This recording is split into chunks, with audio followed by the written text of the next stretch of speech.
For the best grooming colors for you.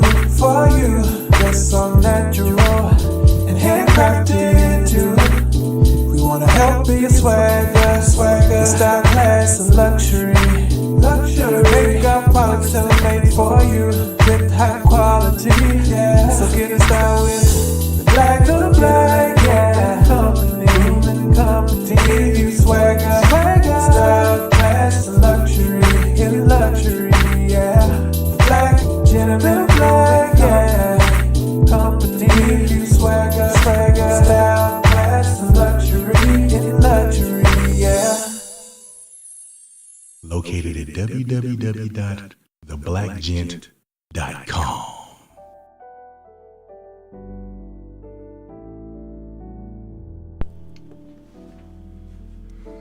Yo.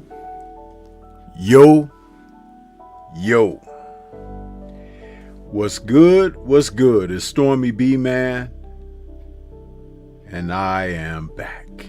Welcoming you to the post-fight show with Stormybman for this Friday, November 15th, 2024. The midnight hour is upon us, just turning November 16th. There was no Friday night chop session tonight because we were tuned in for Tyson versus Paul and Taylor versus Serrano. So this is the post-fight show covering that event, and just know that due to the co-main event, the card was lit, but the outcomes were still sour.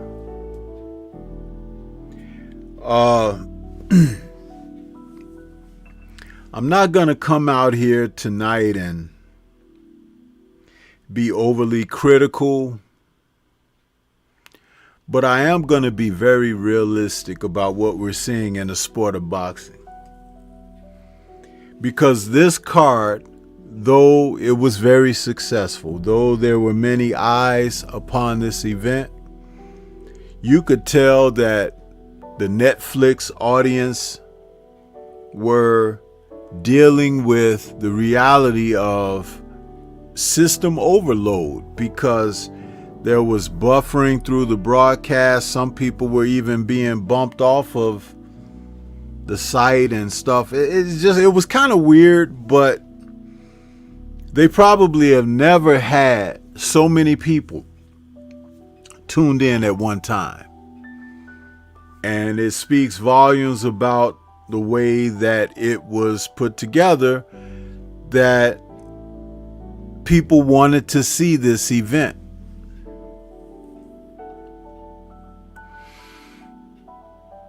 Even as I began to get my system cranked up to do the post-fight show, I was mulling over how I wanted to come at this event, because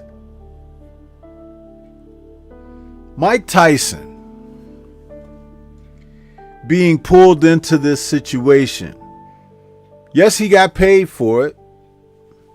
How much of that money he'll be able to keep, I don't know, and that's not my interest or concern. But what is my concern is why this even took place. You often will hear me speak on this air about my being an old man. Mike Tyson and I are the same age, separated by 6 months between our birth dates.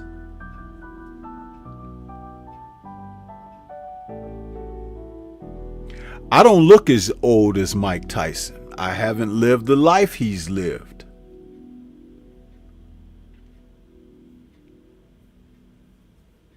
But a man has got to know his limitations. Shout out to Clint Eastwood.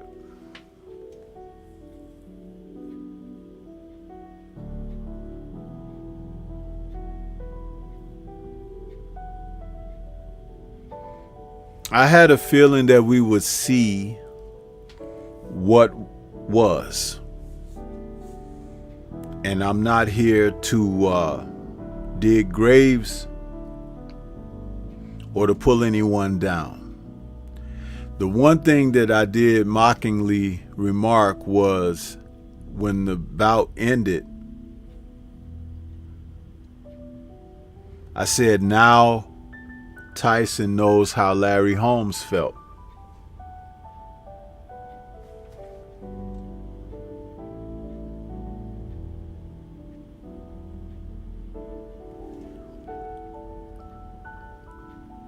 This man has had an interesting career.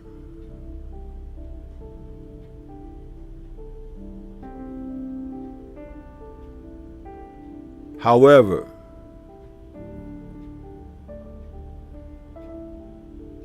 his career ended many years ago when he fought Kevin McBride, June 11, 2005. And in the 6th round of that fight,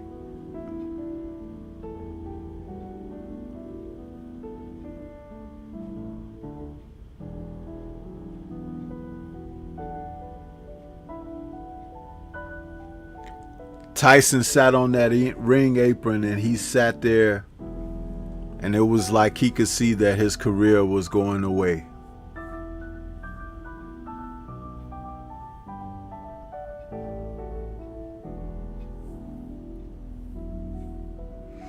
I don't like to see fighters who were prominent in the sport go out in a poor way. But once again, we were forced to witness this. The only problem is it didn't happen in the way that boxing would normally have an end for one and a beginning for another. Jake Paul is not the answer. But there are heavyweights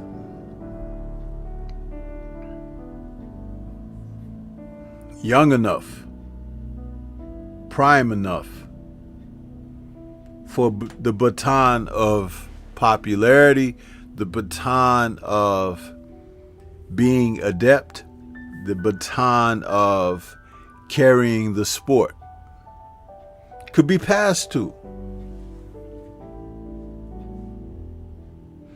But in this age of fighters no longer wanting to sustain the respect from competitiveness, the sport is now riddled with opportunists who can come in and so-called steal coin, steal the money. Because there's always plenty of money to be made in the sport of boxing and off of boxers.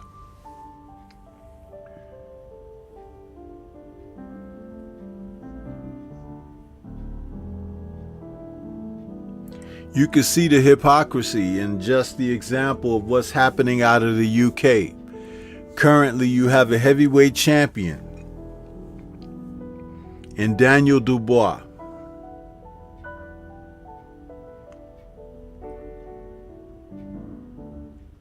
who dealt away with Anthony Joshua, a previous unified champion, quite handily. But Joshua still gets all of the press. He gets all of the consideration. He gets all of the excuses.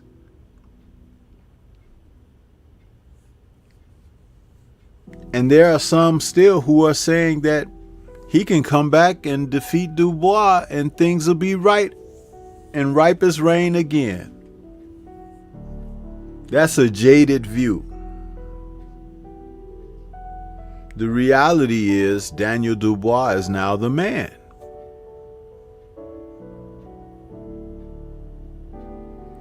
Just like so many people were looking at Mike Tyson when he's in the gym, hitting the pads,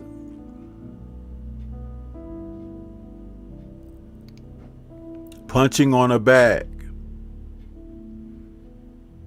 intentionally and unintentionally hitting his coaches who are holding sparring apparatus for him.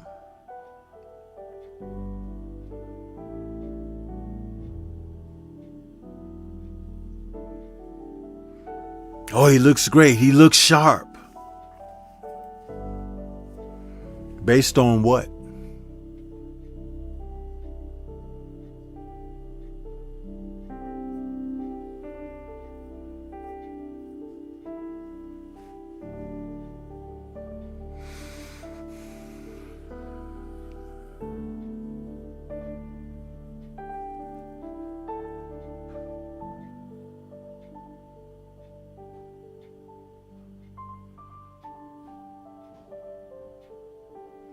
The fight that took place between Katie Taylor and Amanda Serrano 2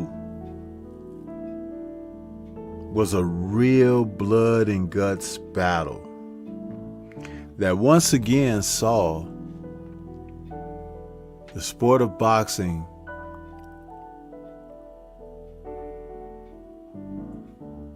spit where it eats.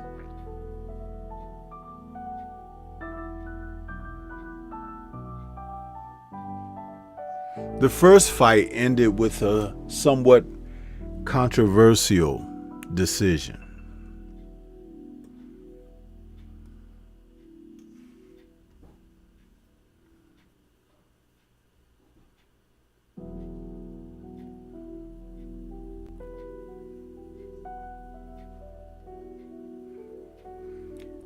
Taylor came out ahead.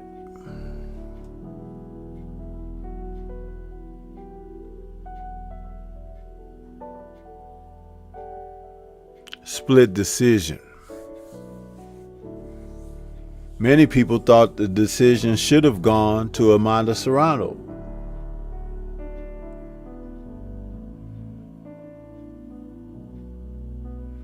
But this fight,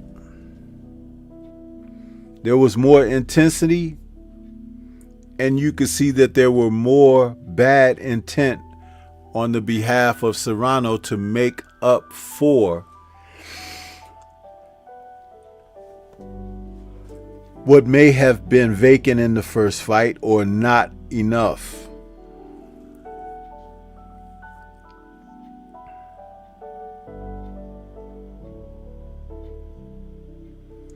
The referee, John Scorl, was horrible.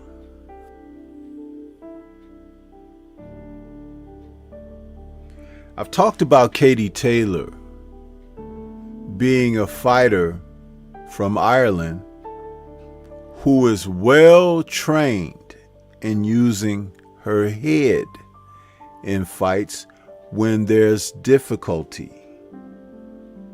If someone's boxing too good, if they punch too well, if they're too accurate, she will go into this area and space where she uses her head as a weapon. Now, is she a good fighter? Yes, she is.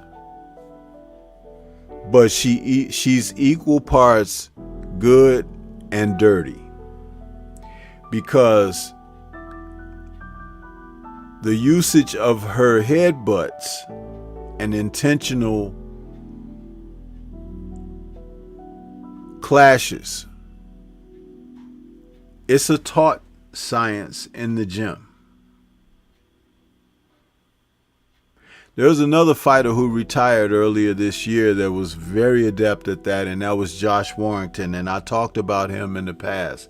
But these two were not and are not the only ones.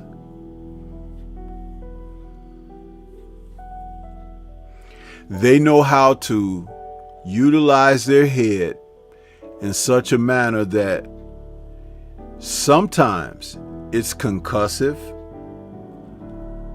It's definitely done with the intent of creating a distraction. Sometimes it creates injury and cuts.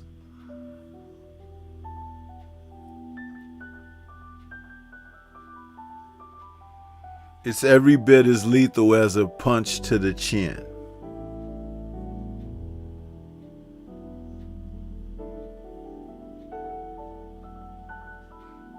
As I listened to the commentary, Roy Jones Jr. was speaking about the incidentals, head clashes, and coming together of the two combatants, often blaming it on the fact that you have southpaw and orthodox.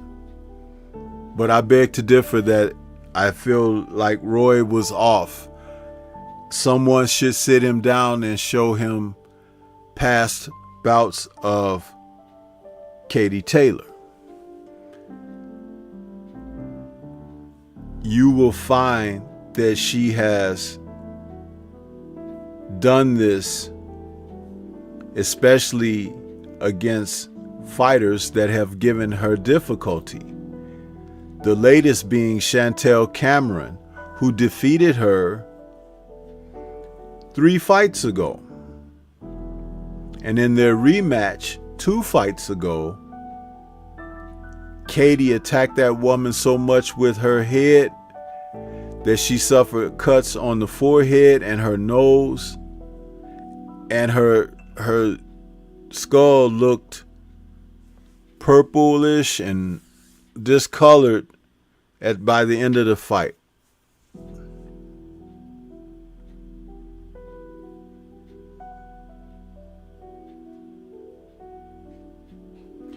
When she faced Delphine Persoon, who had given her quite a challenge, in their first meeting back in June of 2019. The rematch in August of 2020 was not as close, but the rematch, Katie used that head like a third fist in the ring. I talk about these things, but it's funny because people, if you're not watching, if you're not tuned in, if you're not dialed in, you can miss it. But I've gone on about this for years.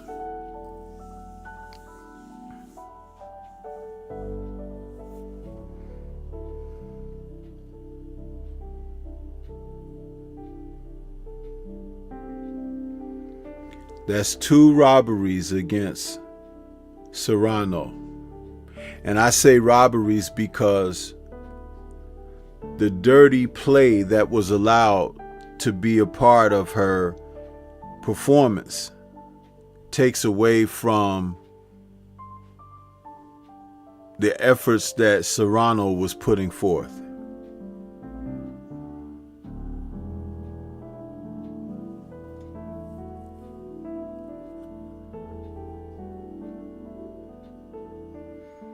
And when are we going to get a decent decision in closely contested fights? Because all fights where a decision doesn't go the way that you may find favor doesn't mean that it's a robbery. But when there are agendas being pushed forward, they want Katie to have name recognition, title, acclaim for Hall of Fame. And let's not forget that she's from Ireland.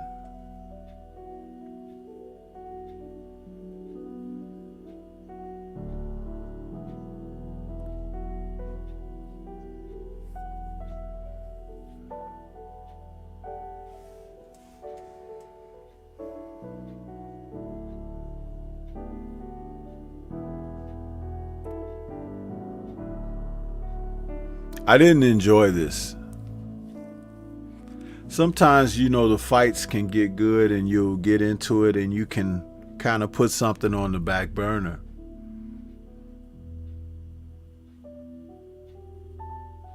I was debating whether or not I would come on air and talk about this fight card.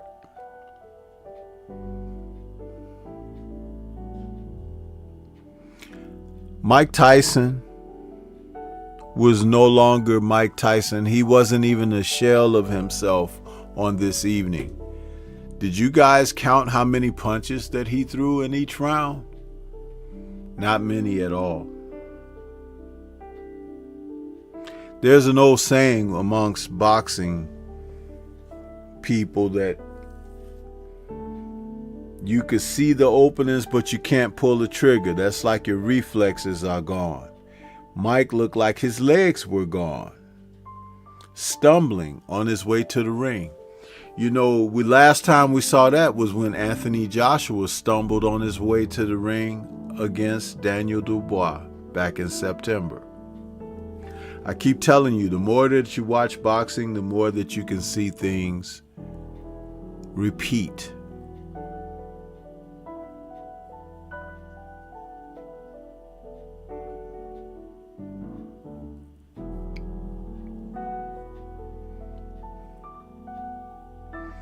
The Taylor Serrano 2 fight was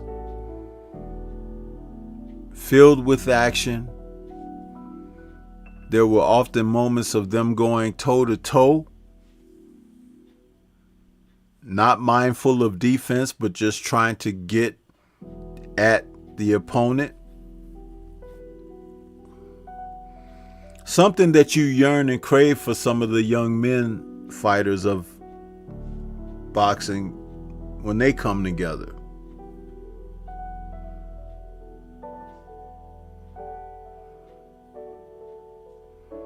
When will we get beyond these bad decisions?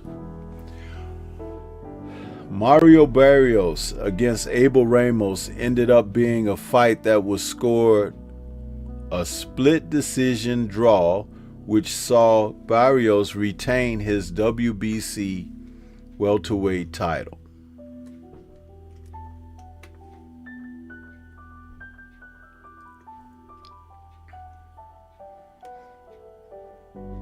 After having Ramos down in round 2, Barrios was down in round 6.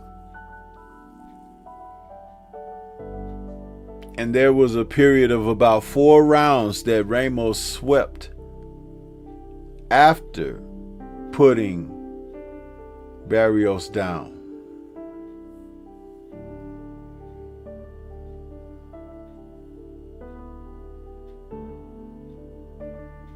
It was quality, but neither man will light the welterweight division on fire, because there are higher talents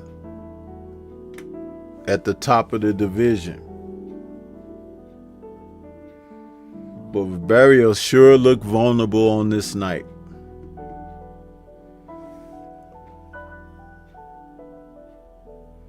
And Ramos, who had a fight against Cody Crowley back in March of 2023, Crowley looked pretty good with a majority decision.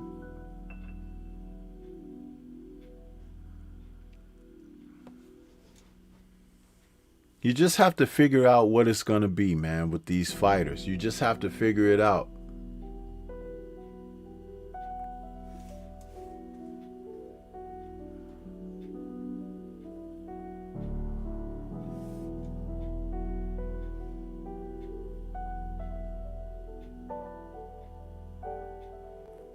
Mike Tyson looked old, people. I say 60 is old because when you get there,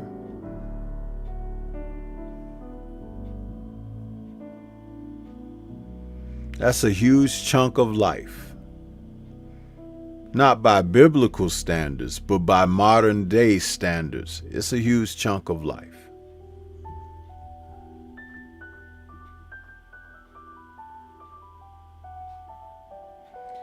Tyson was the youngest heavyweight champion in history, surpassing Ali, surpassing Floyd Patterson.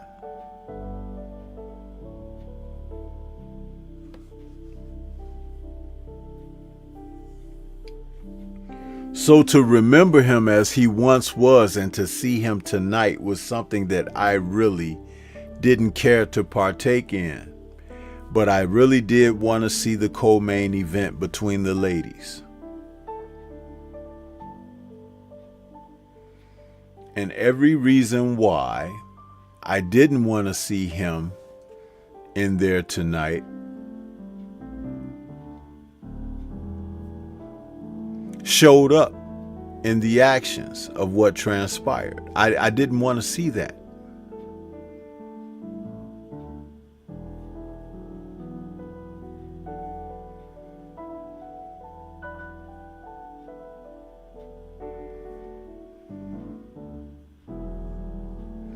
My favorite fighter, Evander Holyfield.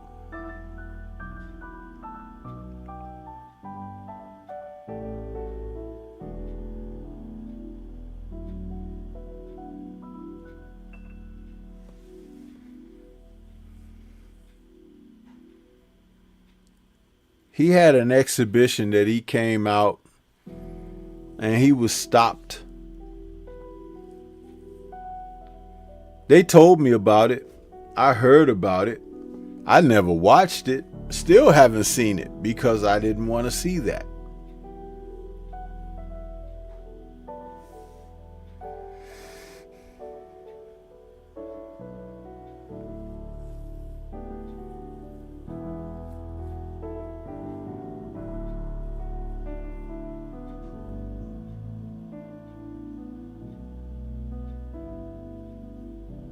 Shower, it's so interesting that you say that, because as I was watching the event and he was on his ring walk, that's the exact sentiment that was going through my mind. I said, this guy looks like he's getting older as he walks to the ring. I kid you not. I thought those exact sentiments. I was like, this man is aging in front of our face. And then when the camera pulled back to show a full head to toe shot of him, and I saw he had a knee brace on, I'm like, what the hell?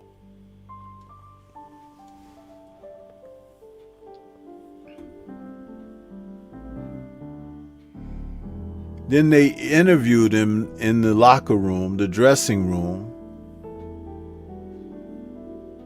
And as he walks away, the cameras made sure to show that he had no underwear on. So you saw his rear end.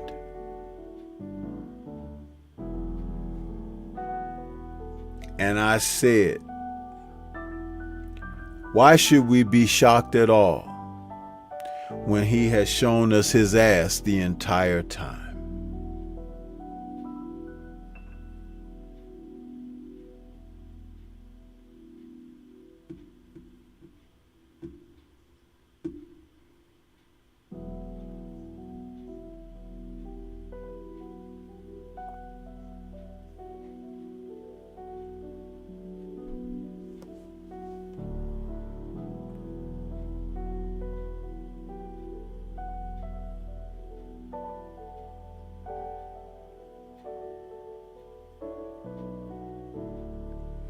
Do you remember a few years ago when the video came out of Mike Tyson trying to ride that little scooter thing that you stand on? I forget what they call them. And he fell. He fell. And it went viral on YouTube or something.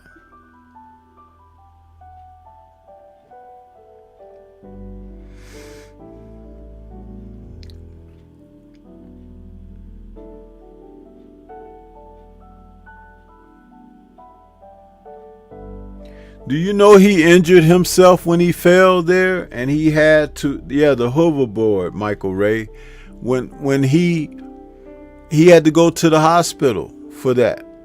He had to have surgery on his back for that.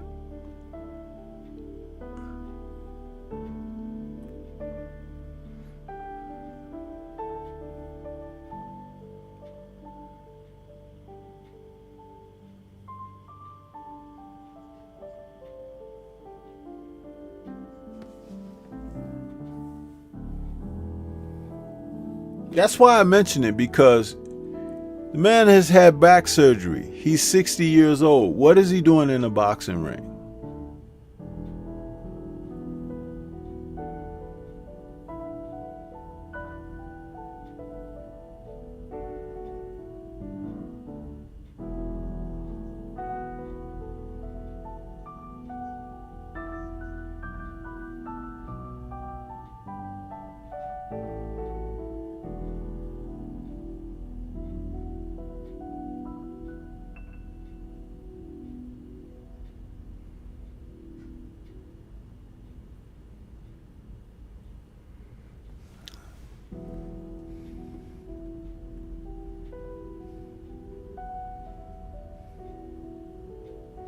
Barrios looked vulnerable tonight. And his people will try to keep him away from those other good welterweights who are a threat.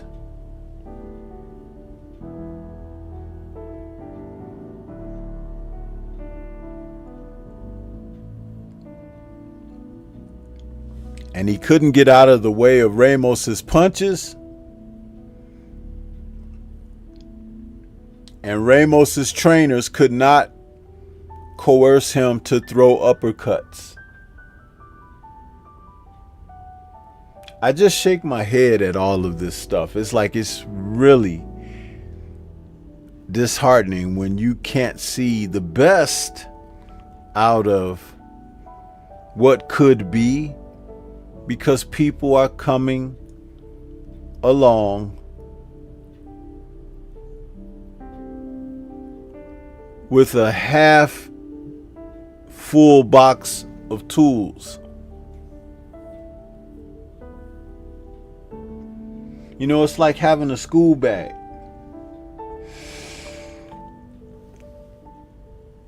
And you have your pencils, you have your pens, you have your paper and notebooks, you have your school books, you have erasers, scissors, glue,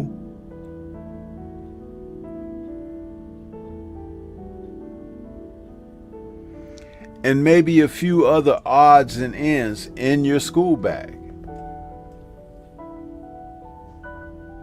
But how many of you remember going to school and someone didn't have half of their tools for school? They didn't have half of it. And we're not talking about when families couldn't afford and stuff like that, but it's just like some people just don't put it. You know, somebody might have left a couple of books at home and some paper at home because they wanted to leave more room for their snacks in their bag. It happened.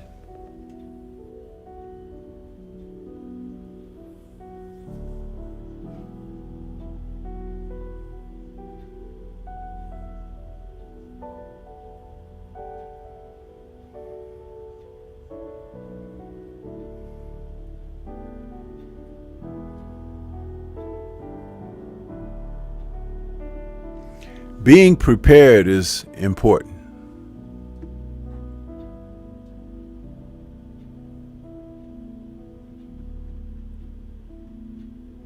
I talk about it when I do these lives. Sometimes I'm ready to go and then my computer acts up or whatever.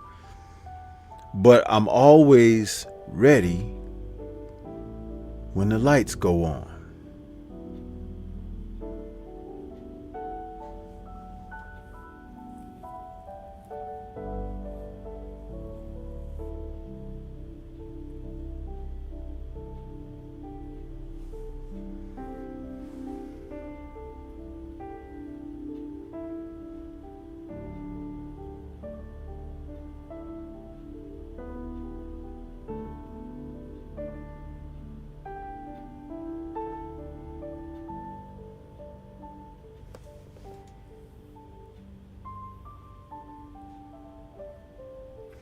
Shadisha Green fought early on the preliminary cards for this event. And she took on Melinda Watpool. And it was a battle for her. They fought 10 rounds. And Shadisha got a split decision out of it, but Melinda was in there with her, hailing from Canada.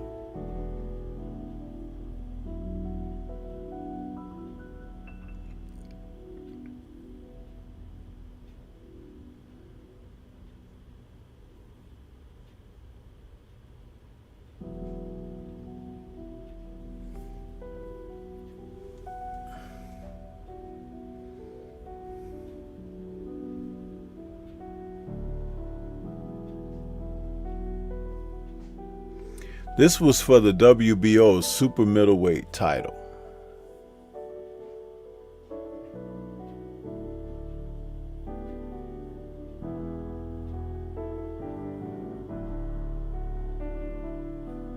Green is an athlete, a very good athlete.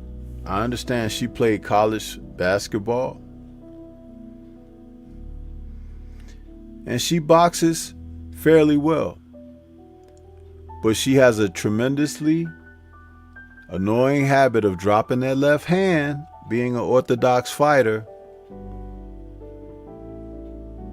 And Watpool was there to show her what that mistake is and why it's bad.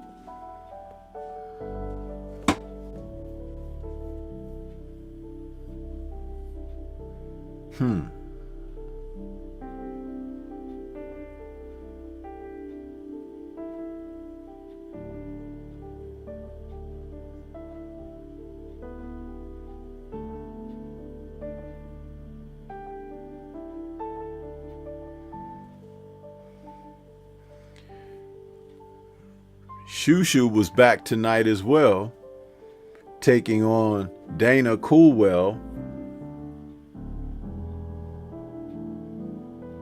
Coolwell is out of Australia. A young man that's 25 years of age. Brought a record of 13-1 into the ring. Went down a couple of times, 4th round and 8th round.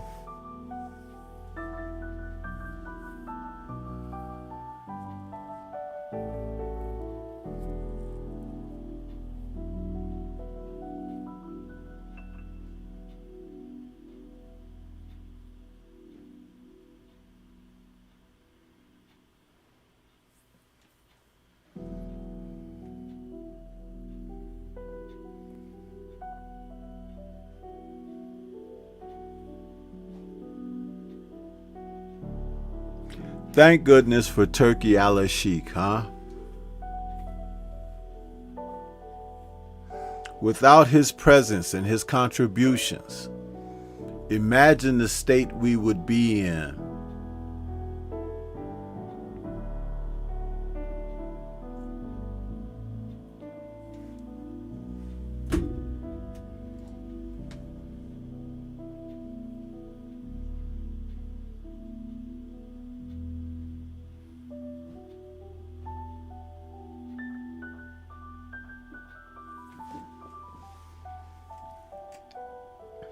The great thing is, boxing is international, it's global. And though it's falling apart in the US, the western part of the world, the sport is flourishing elsewhere. And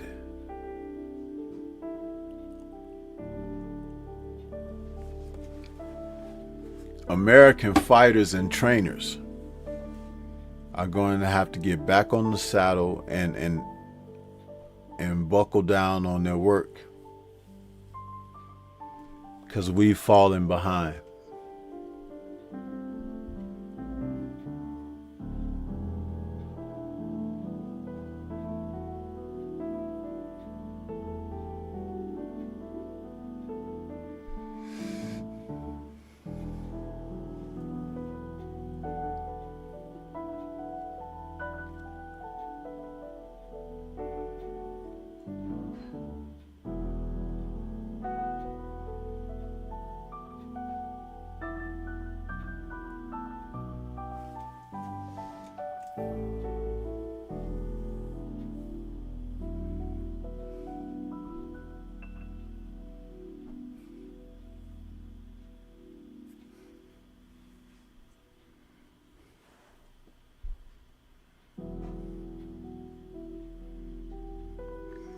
Do you think that Mike Tyson can go away now? Will you let him go away? I wished it for him long ago.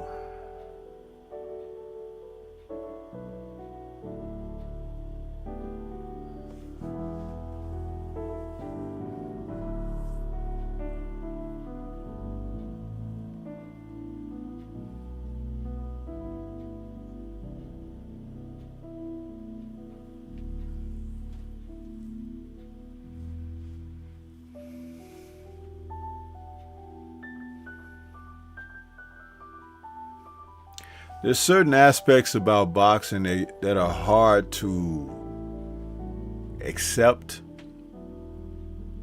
And then there are other aspects of the sport that you really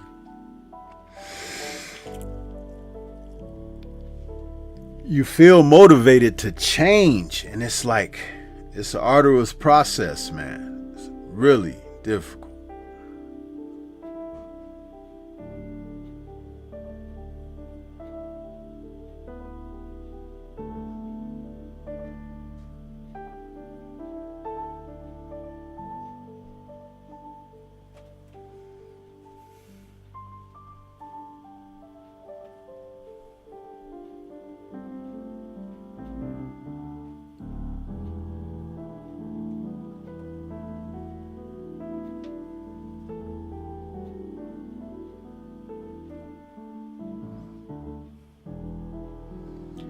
I would rate this card for this evening, though with all the high anticipation and the numbers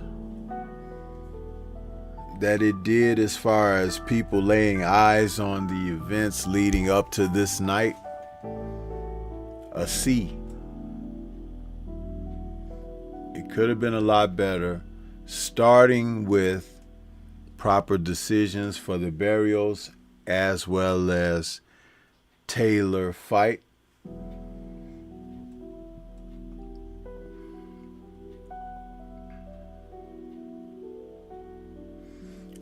The Tyson-Paul fight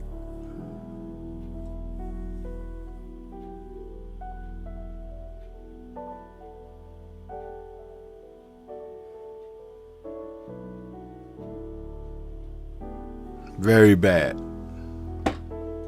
Very bad.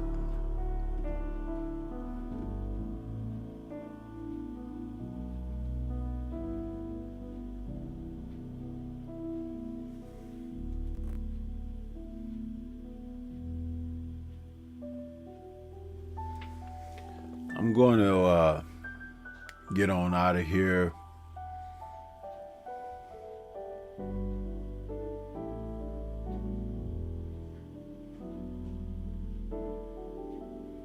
It's getting late. Gotta get up early for the Billum Smith and Zerto Ramirez card for tomorrow. That's gonna start early. Want to be ready for that.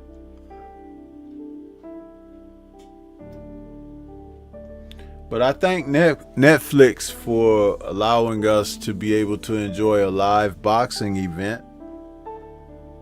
And hopefully they'll do something like that again soon.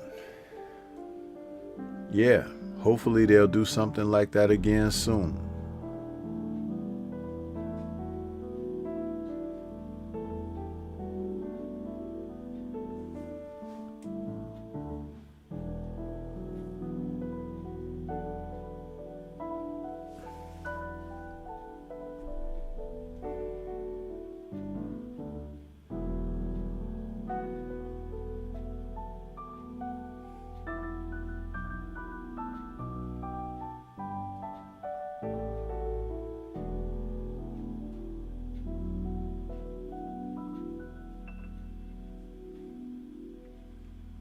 Let's hear from my man, the Focus Ball. Get ready to take your striking game to the next level with the Focus Ball. Dramatically improved footwork, timing, head movement, hand-eye coordination, reflex, and overall fight IQ. It's lightweight and extremely portable, so you can train every time, everywhere. When you don't have a coach to do mitt work, get a Focus Ball. When you don't have a heavy bag to hit, get a Focus Ball. When you don't have a sparring partner, get yourself a Focus Ball. And when you just want to have fun punching and kicking, get a Focus Ball. When you train with the Focus Ball, you train your eyes and your brain to read punches so that you can hit and not get hit. Making this very simple device a must-have for all combat sports athletes and enthusiasts alike. So if you want to take your striking game to the next level, don't wait. Get the Focus Ball now.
Yeah.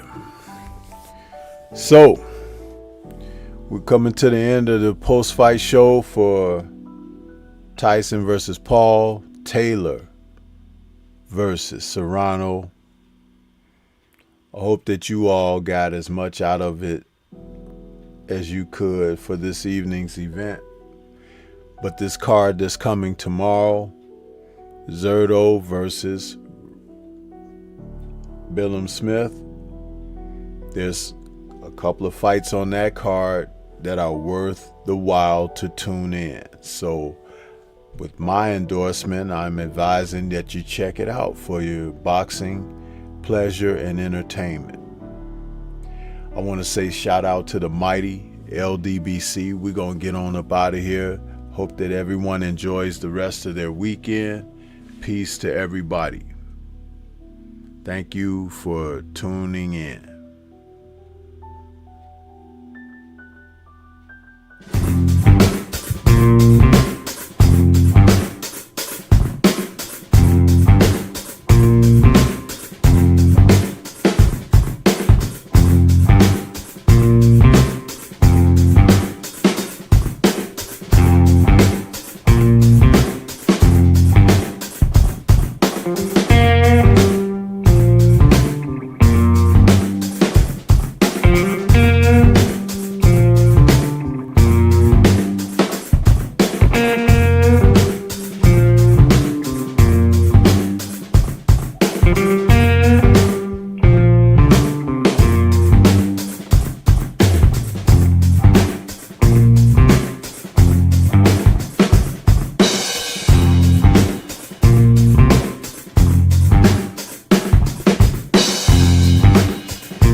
Christmas!